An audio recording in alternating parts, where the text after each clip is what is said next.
Good morning guys, biro na naman tayong gagawin ng mga kina guys. Binaba dito ng ating PT department. So, ito yung aming Chattanooga na guys, ultrasound therapy. Yan. Sabi niya, wala daw.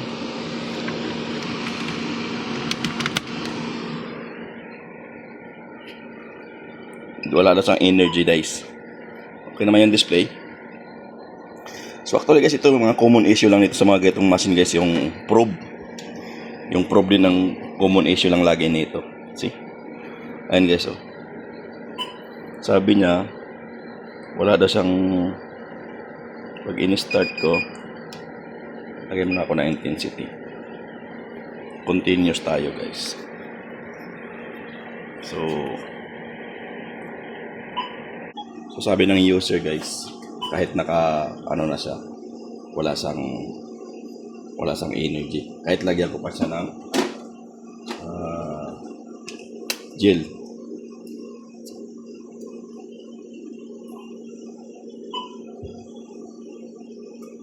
So okay naman yung pro, may ilaw. So wala talaga siyang power.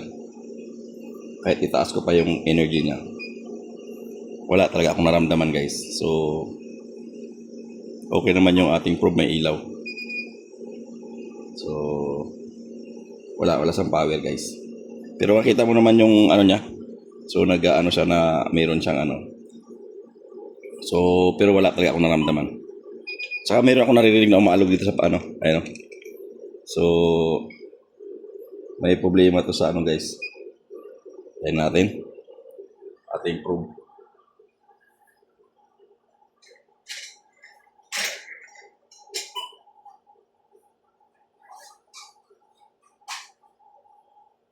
So, ito nga pala guys, ang gamit ditong ating ultrasound therapy na to is yung ginagamit to pang ano ng relief ng ating mga pain, mga sakit-sakit sa ating mga ugat-ugat. So, ginagamit to. Ito yung gamit nito. So, yung power.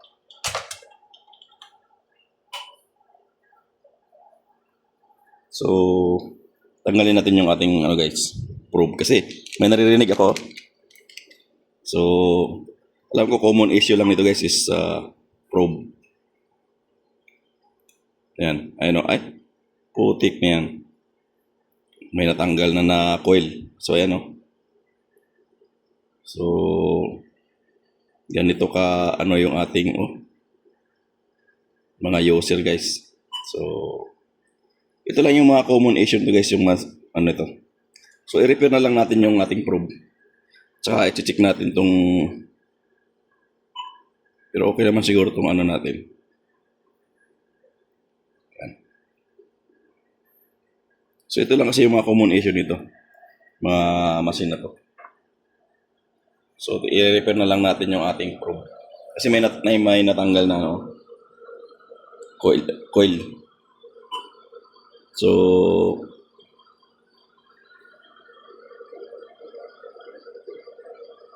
ito lang yung issue niya. Yan o. May karugtong niya ito. Yan. So yan o. So tanggalin natin yung board sa loob. Ito guys, kailangan natin ingatan to kasi nandito yung pinaka ultrasonic nito sa lab.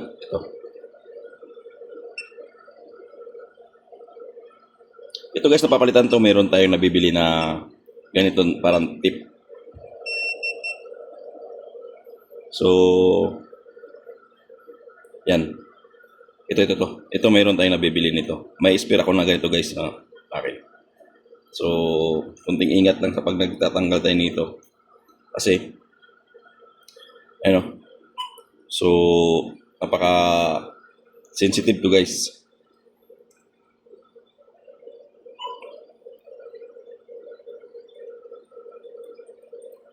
Yan. So wag mong kalimutan yung pin, kasi yung pin na yan, ito yung pinaka-contact. Ingatan niyo yan pag nagtanggal kayo na yan guys. Saka yung hindi magkabaliktad, yun Kasi ito yung nagkukontak dito. So, ayun guys, oh, dito siya nakakonect. Yun. Dito siya nakakonect guys. So, ito lang yung i-repair natin.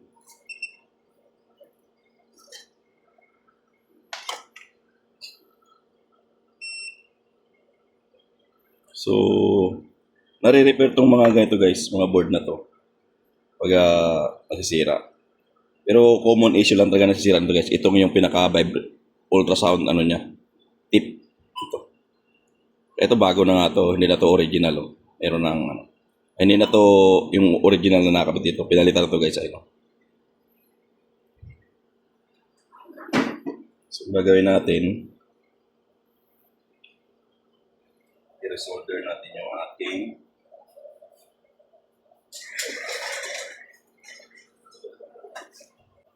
ito guys.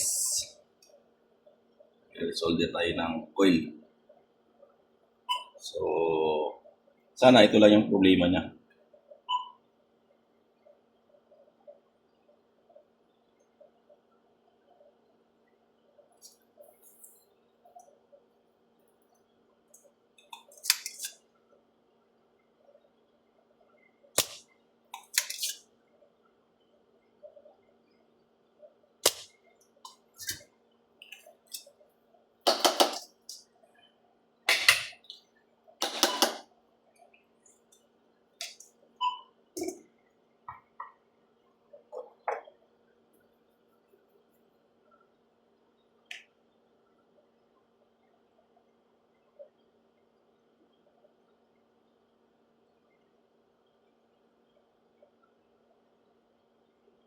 Masyado kasing maikli yung ano niya guys.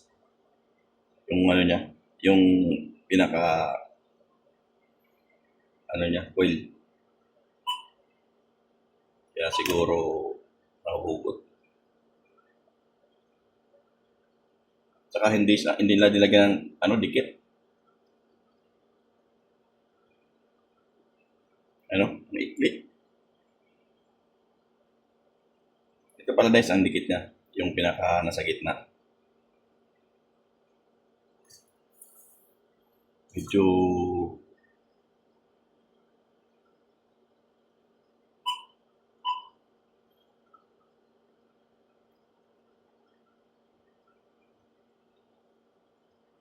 ano, ang ikli masyado yung hindi umaabot sa pinakaloob. Kasi ito lumulubot yung ano eh. Ilutulak muna natin itong ano guys. Yung ano to eh. Yung pinaka ano niya. Dinikit din pala ng glugan pero tumulak lang siya.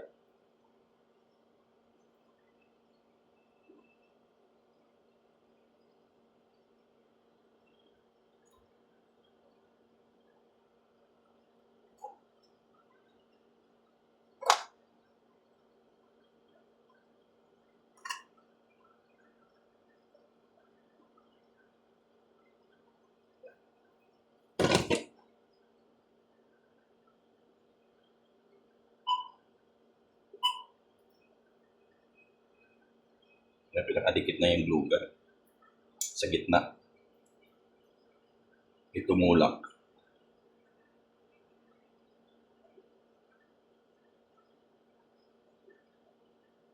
Yeah.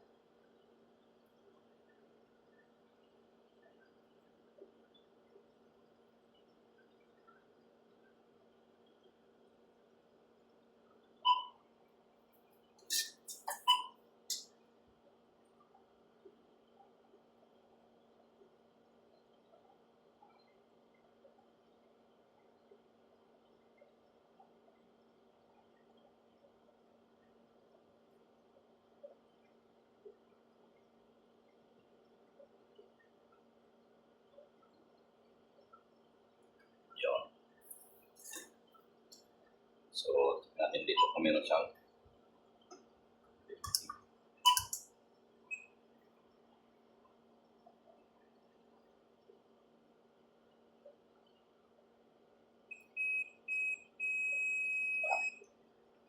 okay na siya guys. So,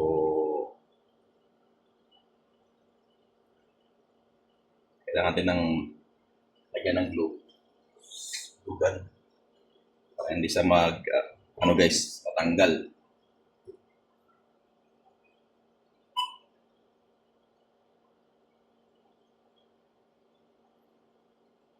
So, kasi guys, ito mga user natin minsan nababagsak. Ito yung cause nito eh. Karoon ng natatanggal to guys.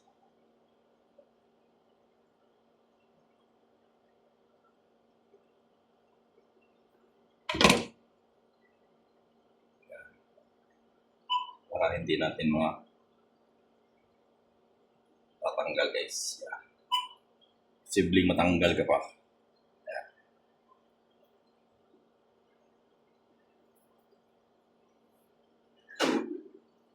So, ang pagbalik dito guys, kailangan hindi natin mabaliktad yung ano natin, yung pin dapat dito.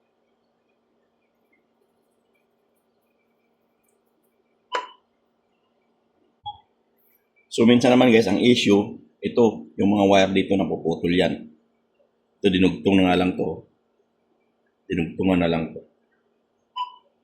Kasi napuputol dito. Kaya, issue dito.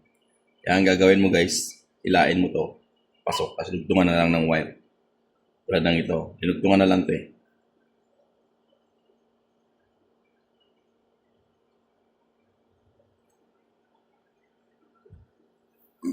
So, pinatuyo lang natin yung ating glue. Ayan. Patuyuin lang natin yan para hindi siya matanggal. So, all goods na guys. Matigas na yung ating glue. Tapos ikabit mo na to. Yung wire niya. Tapos isulpo. Natin ulit dito. So, dapat guys, itong side na to, nandito sa harap na to para makita mo. Ayan. Para hindi siya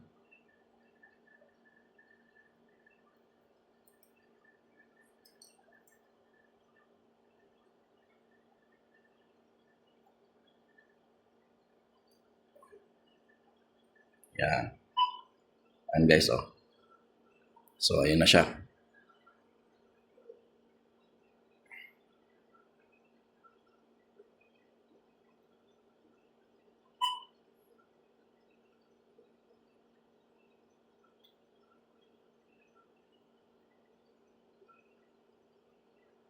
So, yun na lang natin itong kabit to. Yan. Yan. Tapos, yung ulit. Ito. Oh.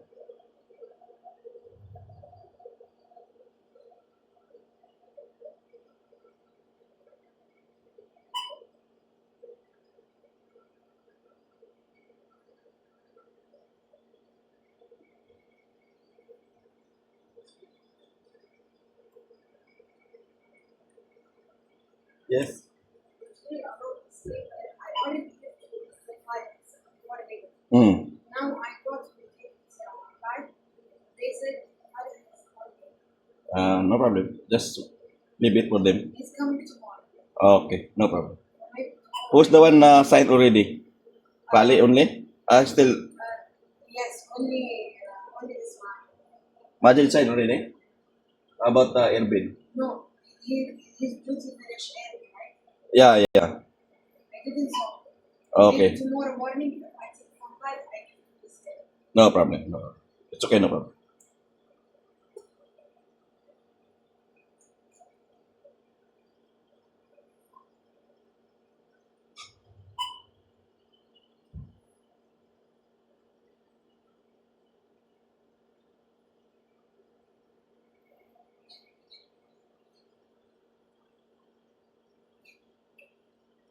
So, kabit muna natin to guys ng maayos.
Then, sunod mo na itong ating tip.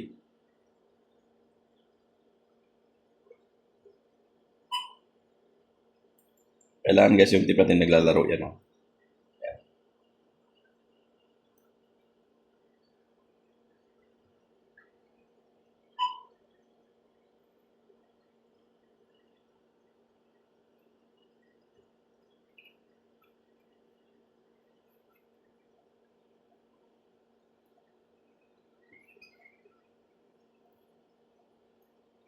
Kailangan guys, higpitan mo to kasi may gasket sa gitna to. So, para hindi pumasok yung ating mga liquid, yung ating yung mga ginagamit na ultrasound gel. Ay.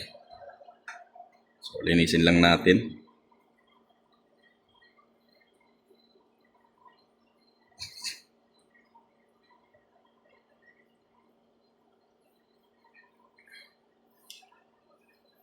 So, ayan guys. Testing na tayo ulit. Yan. Testing na tayo ulit sa ating machine. Moment of truth na tayo guys.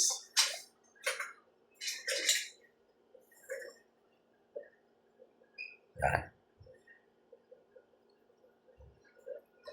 So try natin sa ating balikat. Ay ang ating daliri. Ay dito, kamay.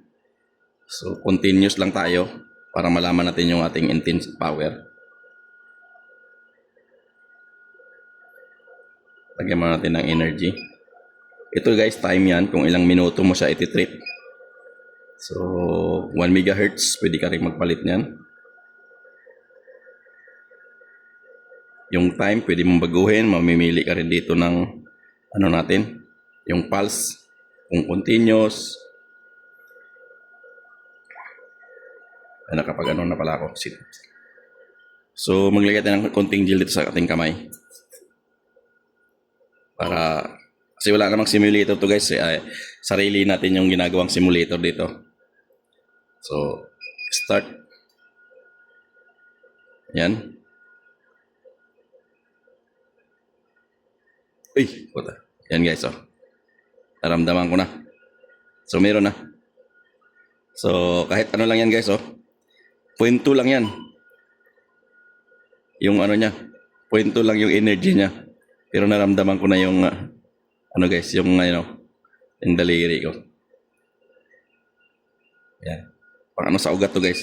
Alam mo yung mga, ano guys, yung ugat-ugat natin guys. Yung mga vein na yan, yung daloy ng dugo, pinapaano niya guys. Yun yung ano niyan, trabaho niyan. Okay. 0.2 lang guys, pero malakas ng power niya. Ano? Continuous yan guys, kaya yung ano niya, gumagano-gano, no? Yan, gumagano-gano siya. Pag nire-release mo siya sa ano, siyempre mag-a-alarm siya. Sa part ng ano, pag hindi siya nakaano yung ating tip. Ano? 0.2 lang pero malakas na eh. Yung intensity niya ba? Pwede mo pang taasan. Ayan. Ayan guys. So, meron na siya.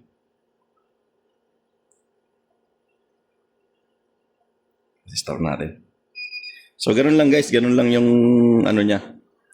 Problema niya talaga. Yung ganun lang ang nagiging sira niya.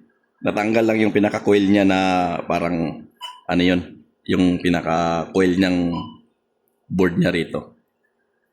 So, ayan guys, pansin mo, kanina nung ino natin, nakailaw na sa agad. Nakailaw na sa agad. Ngayon, nung kinabit natin yung coil, wala nang ilaw siya. Iilaw lang yan guys pag mag-treatment ka ng start. Yan. Tapos, mag-ano ka ng gel. Yan. Tapos, maglagay ka lang ng energy. Yan. Ay, ako na malakit na yan. Masakit na yung 4 guys. Yan, 3 lang. Yan. Kasi pag inano mo yung ugat mo guys, yan, no? Yung ugat-ugat na yan. Yung daloy ng dugo mo dyan, magiging ano. Yan yung trabaho na. Electrotherapy to guys, na ultrasound. Ultrasound electrotherapy. Yan. So, okay na siya. Yan lang guys, ganun lang pag-repair ng mga ganitong ating mga maliliit na machine. So, napakasimple lang yan. Common issue lang yan is yung ating probe, yung ultrasound probe natin. Walang pinagkaiba rin doon sa ating mga ultrasound na mga machine na ginagamit sa mga OB-GYN, wala rin itong pinagkaiba, laging sira ang probe. Ito. Kailangan pag meron kayong ito, meron kayong backup sa lagi, or meron kayong tip lagi nito, yung tip dito sa pinaka ano niya. Ito. Dapat meron kang tip nito. Kasi pag wala, sira agad yung ano mo dyan. Laging mabilis masira to guys yung ano natin.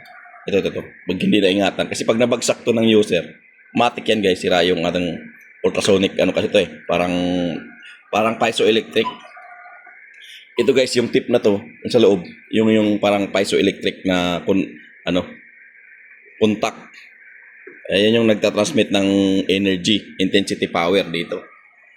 Kaya pag nasira yon, wala, sira na agad yung ano mo, unit mo, kailangan mo talagang magpalit ng probe. So yan guys, hanggang dito na lang muna tayo.